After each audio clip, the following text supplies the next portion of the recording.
What is up, brothers and sisters? Welcome to the Mitch Gray Show. Thanks for listening. Make sure you subscribe anywhere you listen to podcasts and subscribe to our YouTube channel. We're growing that and would love your support there. Most of our episodes of the Mitch Gray Show go on our YouTube channel. So today I have another great guest in store for you. As usual, our pre-show conversations are amazing and we've had a few of them. So Mr. Jim Knight is joining us today. Jim, welcome to the show, brother. Thanks, man. I don't know why you don't record those pre-events, because those are some pretty good conversations. That in itself could have been a show. I really need to, because every single guest, it's the same. We come up with the same thing. And I'm the guy that's been doing this for, almost a decade now and still hasn't recorded a pre-show conversation. Yeah. So you would think one day I'll learn, man. Yes. One day I will learn. Some of us are hard-headed, I guess. So it's all good. We're happy now. And I'm happy to be here. I'm actually honored, man. Thanks so much for having me on. Thanks, brother. Jim, you're a keynote speaker, author, podcaster, entrepreneur, helping businesses amp up their results and attain rock icon status. I want to say you have a new book out, Leadership That Rocks. You have a podcast, Thoughts That Rock, and then your marketing business, Bookstar PR, which I will, full disclosure, I will admit to the people that I'm a part of your PR firm, been under that, and it's rocked. It is rocked. Yes. It's been awesome. So, Jim, I like to start with a big question. So here is the big question. Your big mantra is leadership that rocks, culture that rocks, everything rocks. So how does leadership relate to a rock concert? If we're going to say things rock, what does that look like when you're dealing with leadership?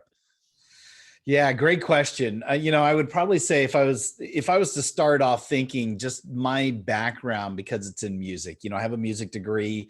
I spent 21 years running training and development at Hard Rock International. I feel like I've been dunked in the spirit of rock and roll. And so almost everything I'm going to do has some type of music orientation.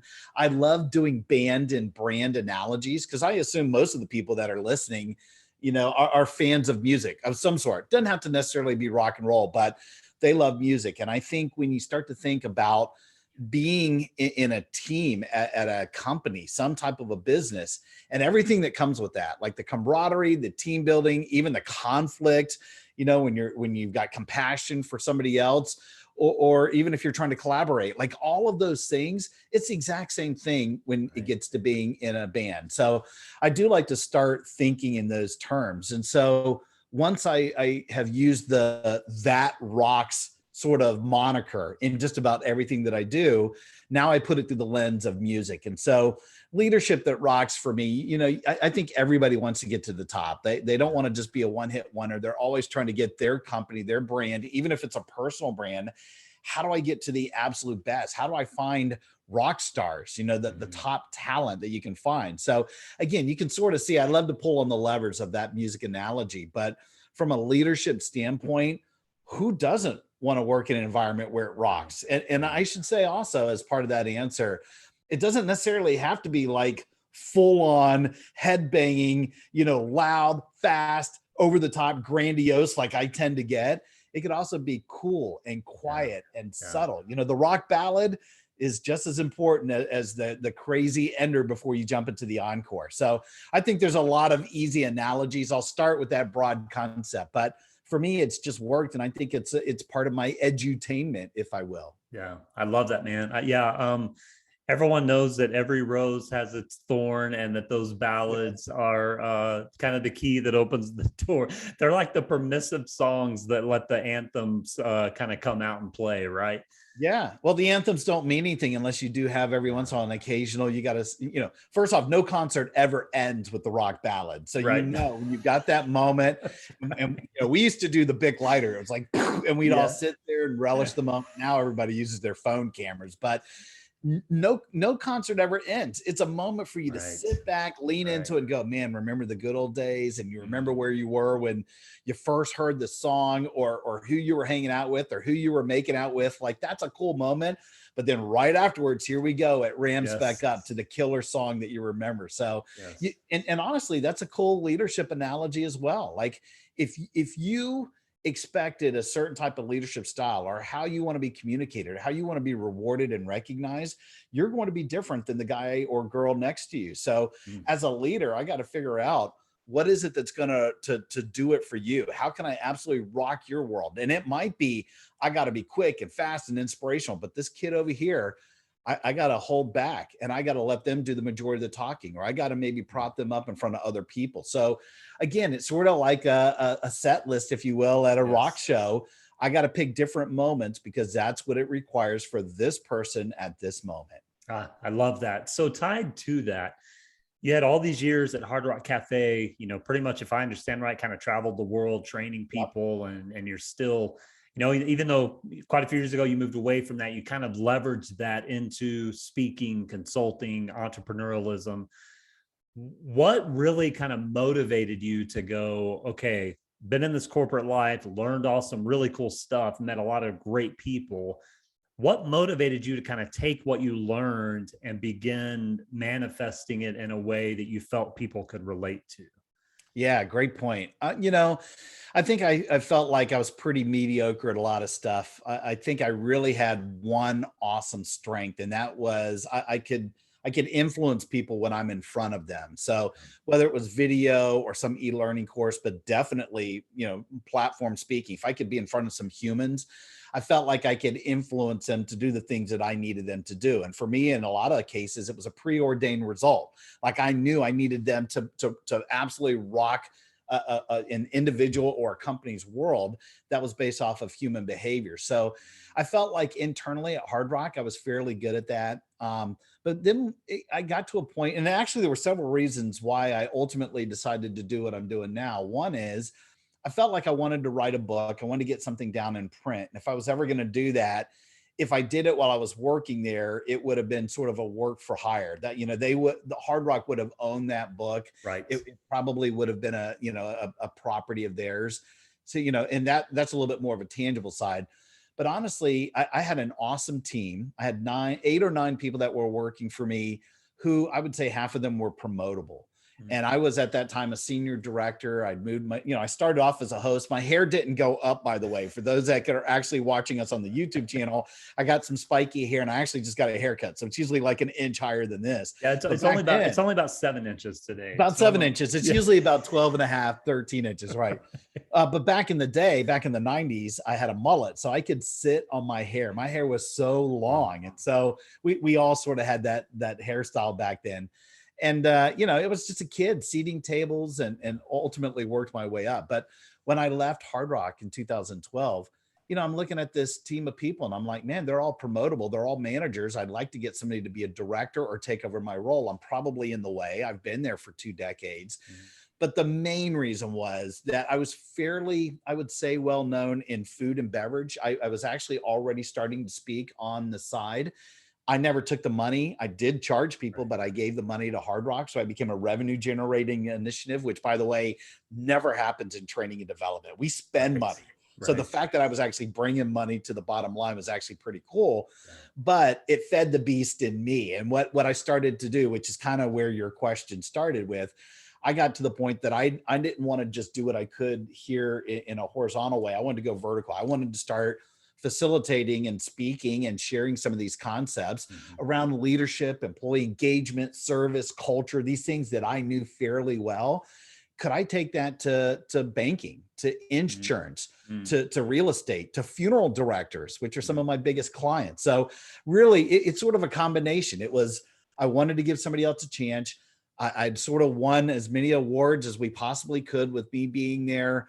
I felt like, let me jump ship and go and do this and see if I couldn't take this into other industries. And so far, I've been very lucky for the last 10 years to make this my career. Yeah, I love it. I love it. It's what I like people to really hear in those stories, and kind of the phrase I always use is, no one arrived today by accident. There's a path and opportunities and some controllable, some uncontrollable, that brought us where we are today. And what I love about the human story and what you just shared is the underlying foundation is having the courage and the audacity to kind of take that reflection and go, you know what, I'm going to try something else and I'm going to see if it works in the world. And not enough people give themselves the permission to do that for a variety of reasons. And so, number one, thank you for being a human that summoned the courage to go, yeah, I'm going to give it a shot. And secondly, for having the audacity to share that story. We need more people doing that, man.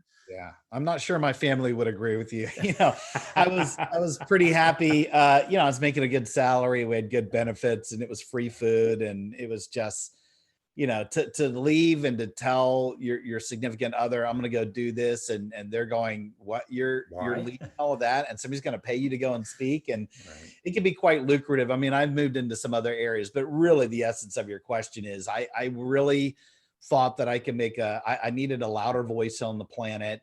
I really wanted to take a chance. And now I honestly think what I'm doing right now is what I'm going to be doing the rest of my life. And so I'm not sure there's a lot of people who can say that. But by the way, everything that I've done, whether it was my music degree, 6 years as a public middle school teacher, those 2 to 3 decades in hospitality, like I still put all of that together in Yes. what I'm doing. Yes. So I needed all that. I don't Yes. regret any of that. But what I'm doing now for the second half of my life, I feel like I've sort of stepped the right stepping stones. It's now my stairway to heaven, if you will. I love it. Yeah, we're going to keep throwing those subtle little plugs in for the You have to, listeners. right? I kind of have to. I mean, it's a theme, right?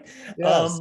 I want to go back to something you said a minute ago, and we kind of have another topic that we talked about that we're going to bridge into, because I think we can give some value to the people. But I want to go back to something you said, and I'm going to take it from the perspective of a set list. And for those listeners that don't understand, as musicians, you don't show up 10 minutes. Well, I'll say that most successful musicians don't show up to a show 10 minutes before and say, what are we playing? I'll leave that out. You got your blues guys, which that's one of my favorite genres. Sometimes the blues guys can just show up and play, and that's awesome. Right. But there is strategy behind a set list, kind of what you were alluding to. And there's songs that you place for certain reasons, whether that's kind of energy, whether it's fan response. Oftentimes in a set list, you'll put alternatives there in case, if the crowd goes one direction, you're going to go this direction to follow that. Sometimes you do it for vocal reasons, et cetera, for people that don't know.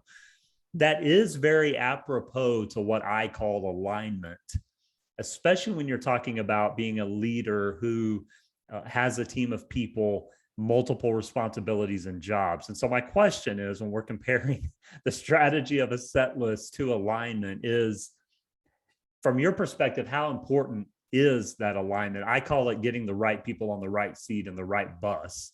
Yeah. How important is that? And then secondly, tap into a little bit, maybe some applicable ways that a leader can make sure that they have their people aligned in the right positions, and making sure the set list is going to go as advantageous as possible.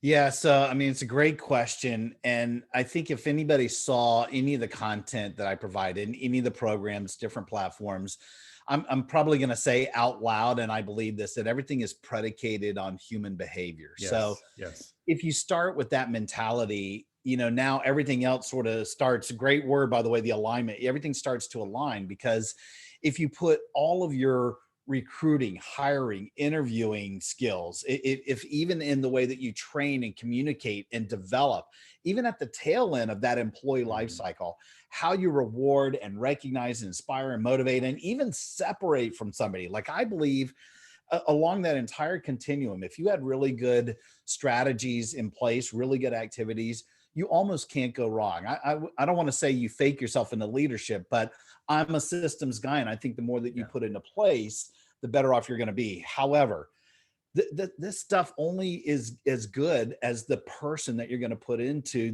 this entire continuum. So I honestly believe the greatest thing that a leader could do is to go out there and seek and hunt for and onboard rock stars, the absolute best talent, knowing full well, by the way, there's not going to be enough of them out there. You're probably going to hire some mediocrity. There are a couple people that you need to hire that are just soldiers. I'd hate to say that they're just filling positions, but man, it should hurt if you hired somebody and they really don't fit the brand. It's a necessary evil. You've got them in there. But the majority of the time, I don't care what you're doing. When you're out eating, drinking, shopping, playing, staying, wherever, you should be looking, where is the top talent that I can coerce, that I can convince. I'm going to have to pay them a little bit more money, maybe a little bit more love to get them to come and work for me, because those rock stars, that stuff becomes infectious. The more of those people that you get, you're going to be in a much better place as a leader. You don't have to sit there and figure out every time you look at the list of who's working in a shift and go, great, I got to deal with this slacker over here. I know where my energy is going to be. They'll manage each other. They'll self-police. They'll even vote each other off the island. So, if everything's predicated on human behavior, which, by the way, and I know you know this, Mitch, everything is learned behavior. Yes. Everybody is the way they are because they learned it. There is nobody on this planet that is born to act and behave a certain way. That's the difference between us and the rest of the animal kingdom, right? You learn everything from your parents, from school, from the playground, from your friends, from religion, from lack of religion. By the time you come to me as some 19, 20-year-old kid, you're the way you are. And if your natural disposition isn't to, smile and have a good personality and want to be around other humans, that's going to be a problem for me. And I used to think I was a pretty good trainer. I can tell you for a fact, I can't train you to smile. No, you can't. I can't train you to have a good personality. You can't train people out of bad behavior. No, that is ingrained in them. Now, if they choose to do it, that's different. If they come to some epiphany and the light bulb goes off, and maybe you and I have a great trust factor, and you're like, you know what, I do want to do great for this guy or this brand, fine. But that's energy and it's work, and they actually have to break those bad habits. We know this. This is human 101, right? So the goal should be, out of everything that I do, you want to be first to the market. You want to focus on your product. You want to focus on the environment and the lights and the music and yes, do all that stuff. But honestly, the goal should be, number one, I got to go and find some awesome people, because if I can do that, everything else is going to fall into line. So I'm not even sure if I answered your question, but I would say that the most important thing is knowing that it's about the people. Yes. That's mission number one, is go out there and find. And then when you get them into the system, love on them, inspire them, motivate them, reward them, recognize them so that they don't go somewhere else. I think you did answer the question. And what I love about your response, first of all, you and I know this about each other. It's the exact response I would give, because it's the response I have given the world in my content and my latest book. It's word for word things that I believe in. And I think what the listeners could potentially be chuckling about, as I say this almost every single show, is the magic of energy is when you're clear on what you want and need, you attract the things and the people that align with you. And this show is evidence of that. The guest I've had on for the last year, it's like it's a mirror impact. And I've not gone and searched for people that think exactly like me. But that really alludes to exactly what you're saying, is that if you want to operate a successful organization, then you have to be at a place energetically, emotionally, spiritually, physically, that you're ready to attract the people that are going to bring success. You're calling them rock stars. Yeah. And I love that. The other reason I do believe you answered the question is you have to proactively find those people. Yeah. Like if you just depend on those rock stars to knock on your door, that's not going to happen 95% of the time. And the 5% of the time that it does happen, it's just that you got really lucky. So go buy a lottery ticket. That's right. Yeah. Yeah. The days of them just showing up and filling out an application or a resume or CV, they're gone. Those days are done. You still do them. Okay. Because like you said, you might get lucky. You have to be on the hunt. And as if I was the entrepreneur, if I actually had a business where I had multiple managers, that would be my marching orders for them. They have to go out. When they're out, when you go to eat, drink, shop, stay, play, do whatever, start looking, because that's more important than us doing a job fair or waiting for people to walk in. It's a different mentality than 20, 30 years ago. You should be training your rock star employees to recruit. Yeah. You should be training your rock star customers and clients to recruit. Yes. Because if you've built an ecosystem and a culture that is empowering and that people love to work with and for, they are going to be your best recruiters, bar none. Absolutely. I agree. So let's go into, we're kind of talking about this, and I'm even more affirmed in what we talked about pre-show. The last 18 months, man, for all of us, let's just give all of ourselves some grace and some compassion and support for each other and for ourselves. And the thing that you and I've talked about quite a bit is the stress level of leadership is there. Period. I like to tell people leadership is a burden. It is. You get to choose how you carry that burden. The last 18 months has made leadership an even greater burden because people have felt, compassionate leaders have felt the impact of having to lay people off, of having to kickstart their business again. Small businesses, especially, have felt a major tidal wave impact economically, emotionally, spiritually. And so the idea that you and I've talked about is how in the world, now that we're stepping back into some regularity of sorts, how in the world can a leader bring some fun to the table, some lightheartedness to the table? We're talking about rock concerts and cool anthems and, and out hunting for those rock stars. But at the end of the day, if no one's enjoying what they're doing, then it all becomes really trivial really quickly. And so what are some thoughts that you have, coming in from the last 18 months, maybe how leaders can adapt, can bring that, more even though they're in high pressure situations, to lower the stress and just make it a place, kind of a respite for their people? Yeah, great question. And I am with you, man, 100%. I mean, it's got to be super tough for a lot of these I would say all of the employees. Now, I will segment a little bit. I would say that the leaders, they're humans too. They're going to have, they have their own stress going on. But I think this is the difference between, and probably part of the reason you are a leader is that you can sort of, you can be the bubble. You can take a lot of the hits, if you will. You're still perhaps going to be stressed, but it's the old never let them, see you sweat. You got to leave all that garbage at home, whatever emotionals going on, and really focus on the rest of the team. Now, having said that, I just put it out there because I know what I will say is, we need that as leaders as well. But the majority of the time, there's a reason why you're in that role. But I think there's a lot that you could do. And honestly, now it might be that, maybe the business has changed, that you're having to do all this from a distance, which now doing leadership from a distance is a different animal. It might be that you're allowed to give people some flexibility, some flex hours. Maybe they're able to work from home. Just remembering that, the fact that they've been having to teach kids at home, the fact that they've been laid off or furloughed, the fact that, quite honestly, customers are ruder today than ever before, and we were always they expect more. They do expect more. Yeah. But I think as a leader, so here's where I would say, it's the customer's always right. I do think the consumer, the guest, the end user, whoever that is, we could still pretend that they're going to be right, but to have some decency, and they're not going to be cussing at my employees and screaming at them at the top of their lungs. This is where I, as a leader, if I can get in between and handle all of that, I will usually come out of those situations in a very positive way. But it might not be necessarily so for the other junior manager or for the employees. Right. Having said that, though, you're right.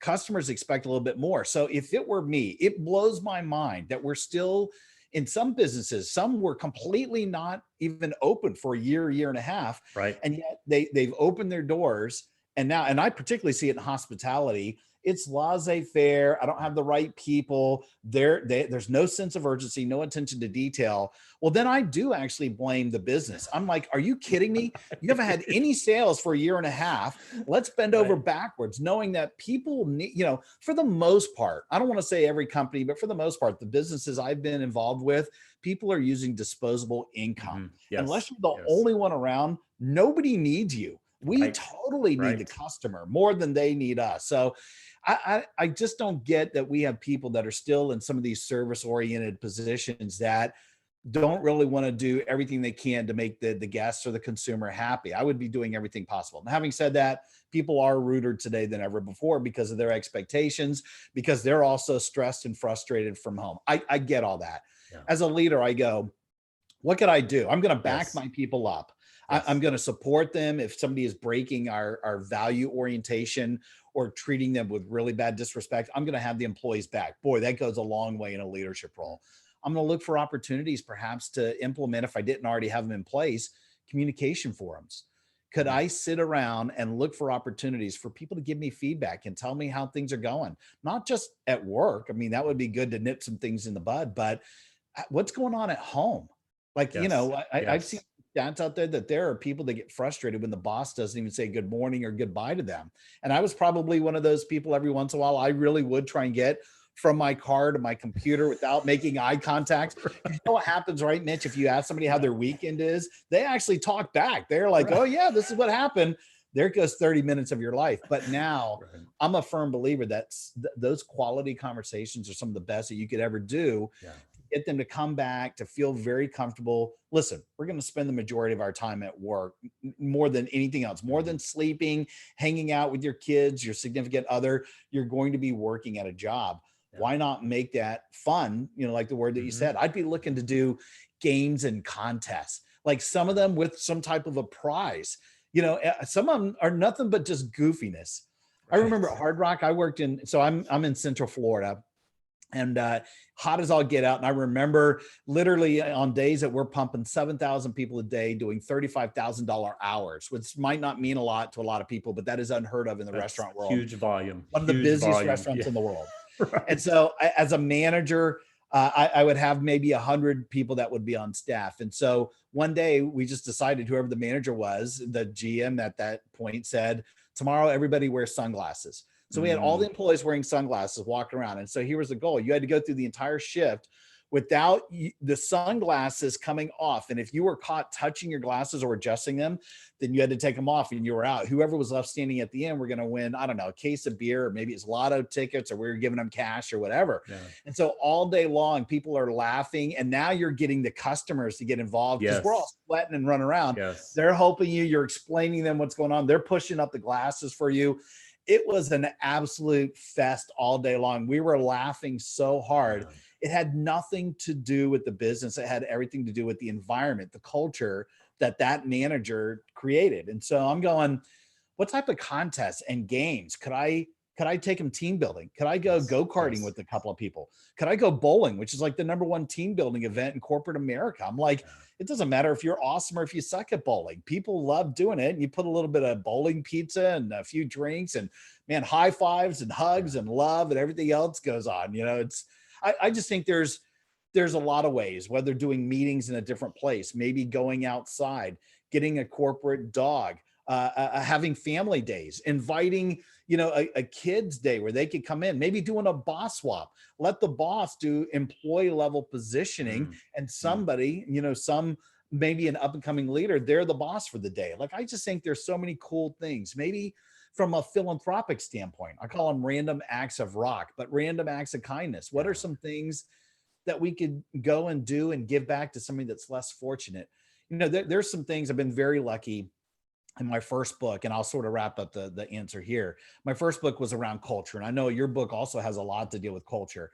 If you want to create a culture that rocks, there are so many things that you could do, but I have one chapter that talks about, you know, using the experiential fun that we do for customers. Can I do that internally? Yes. Can I use that as a weapon, really, to for retention, to get people to have less stress, to have fun, to want to be around me, to just think I'm all that as a leader? Yeah. And I probably have 30, 40 things in there. And I guarantee you, companies that will read that, they're not going to do all those things. And some of them cost money, but the majority of them don't. It's just a mindset. What could I do to make my team members to fall madly in love with me? And so there's a laundry list of things that I could probably share. And in fact, if you wanted to, I could send that to your audience and we can put it in the show notes. But those are the types of things that I think, what could I do today to make it absolutely fun for the team, knowing full well they're dealing with a lot of stuff at home. So it's not going to work for everybody. But I think people that develop that environment, that safe space, like you used in our Yeah. pre-discussion, it's a Yeah. respite from Yeah. the day-to-day slog that they're having to deal with all the time. Wow. I know I said a lot there. Sorry for the long answer. No, no apologies. I want to tell the listeners that if you didn't catch all that, re-listen to the last 5 minutes because that was filled with some incredible practical put into practice now stuff. And I want to draw a parallel. It's not only about your employees. We positioned the question, and the idea we talked about before the show was how can leaders create an atmosphere that's more engaging and fun all the Yeah. time, but especially now. But I want to point out and draw the parallel because you alluded to it. if you're in a service industry, which in my opinion, every industry is service industry. I just Sure. know some industries, they don't deal directly with the customer necessarily. Right. Yeah. But if you were in that industry of any sort and you're dealing with clients or customers, the parallel is not just making it a respite for your team, but making it a respite. I told my barber one time, he was like, because he's actually building his business. And so I was actually doing some coaching with him and helping him kind of get next level. And he goes, Mitch, the point I was making to him kind of in that time was, your place is a really special place. And you need to look at it as a leader and an owner, as my barbershop is special. And that helps you create this energy that people enjoy. And he goes, well, why do you come here? I said, honestly, because every 2 weeks, that is the most relaxing 45 minutes of my week. Yeah. Those clippers on my head, it's just like being at the spa kind of, and he's really cool to talk to. And he was like, so you actually like to come get your haircut because it's relaxing? And he had never considered that. And so the point of that story is it's not just making it a respite for your team, but it's actually this idea of getting the customers involved. And if you want to de-escalate the stress of your customer, get them involved in the process and the fun. Because once they see that everyone is human, everyone's on the same level, that de-escalates so many situations. Yeah. And there's another thing that you could do, not just getting the customers, the end user involved, but getting the employees involved with each other. Yes. And I remember there's a program that we put into place. Of course, I've used every iteration of the word rock and roll. We had a program called the U-Rock program, but anybody could do this. It's basically peer-to-peer recognition. Yeah. We put together like a little pad that basically said you rock, and it just had, the person's name that you were recognizing and why. And basically, this was not for managers to use it with the team members. It was for employees to use it with each other. Peer to peer. So a team member would just say, man, I'm so happy you helped me do whatever today, or save me some time, or did my side work, or whatever it was. And they filled it out. And it used to be that we created it so that it would be folded up, put in like a suggestion box, so that we could help decide who was going to be employee of the month. So it was set up as a program. But here's what happened. People started to not put them in the box and started just taping them up on the back area, like where the employees hang out. Wow. And then it took on a life of its own. So there are some Hard Rocks that still implement something like that. And literally hallways are just filled with U-Rock pads, pieces of paper. So there are companies that actually do this now, but you could do it cheap on your own. Yeah. The fact that you're allowing your employees, those peers, to recognize each other, you can pretty much get out of the way. Once it really is, if it's authentic, if it's real, they know that perhaps maybe the information, the recognition you might be doing in front of everybody, although I think most people like public recognition, but there are some that don't like that. Right. Boy, it's a big deal when you get recognized by somebody else on the team. So I would encourage any of your listeners, if they're in a leadership role, you can implement it, but then you got to get out of the way and just let it do its thing. And it will take off if it's done authentically. That is the epitome of a sustainable culture. Yeah. That empowers people and ignites success, because it does become authentic. And that's also the epitome of working yourself out of a job as a leader, which should be your ultimate goal. That's and right. So I love that, man. I love it. Hey, we've kind of rocked on here with time. So yes. You've alluded to culture that rocks, and I love that. Give people a little synopsis of leadership that rocks, and also your podcast with Brant, your Thoughts That Rock podcast. Give people a little synopsis of those. Sure. I'll start with the book. So my first book was called Culture That Rocks, but it was a hardcover. It's color. I wrote it about 8 years ago. And so what I've done is I've deconstructed that book.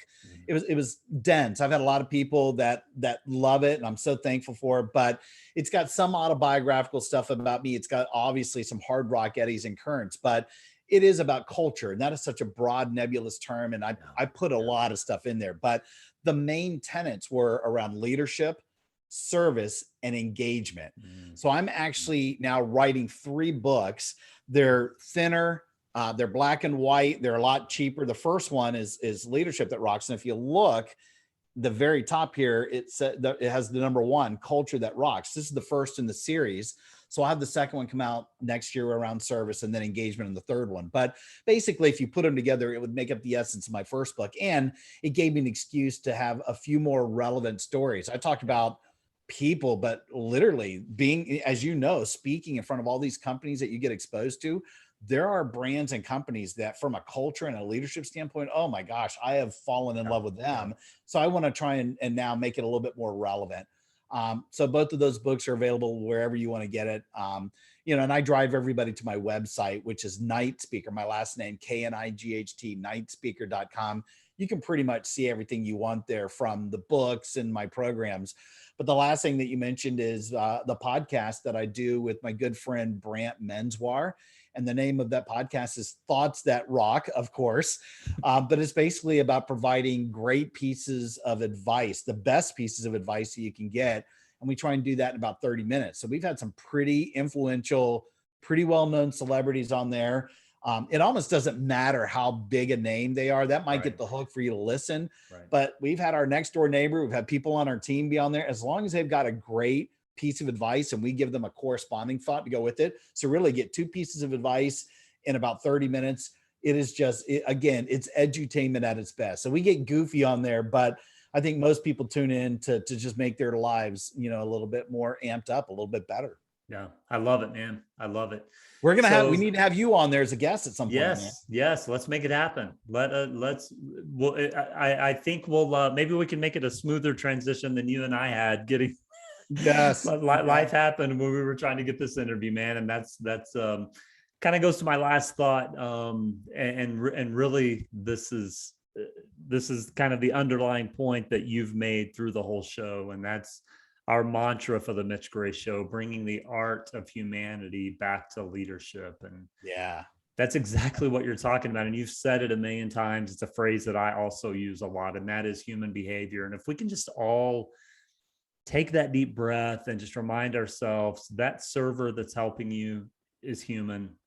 That if you're a leader listening to the show, you're a CEO, entrepreneur, solopreneur, whatever, give yourself some grace, give yourself some compassion. Life is about practice, not perfection.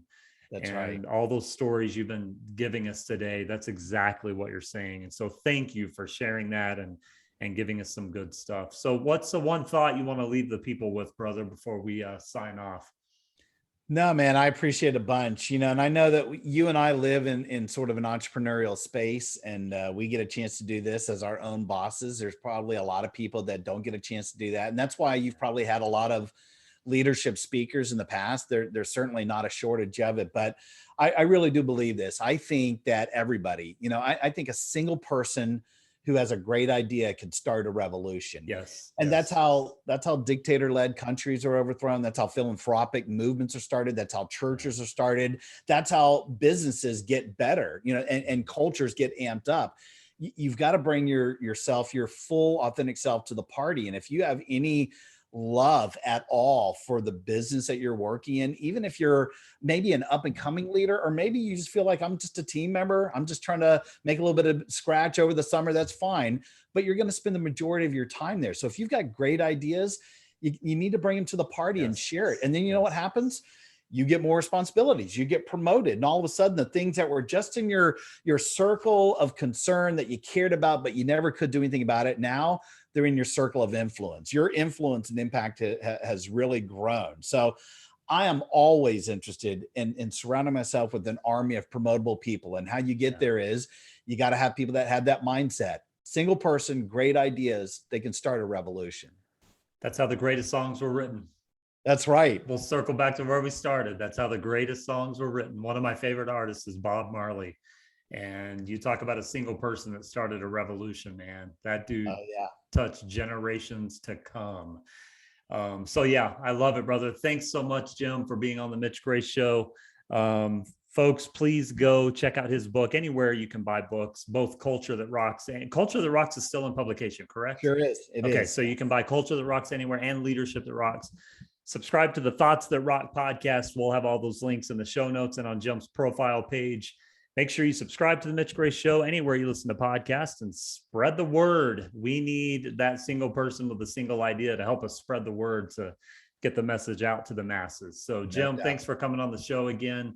And brothers and sisters, we hope that you are in a place of peace. And if you are not and ever need to reach out, it's been a few episodes since I've said this, but folks like Jim and myself and all of the guests on our show are willing to connect with you in the best way they can. And we're all just humans doing the best we can. So make sure you reach out for any support that you need, and we'll either help you or send you to someone that can. So no doubt. Hope you have a great day, and we will talk to you soon. Rock on.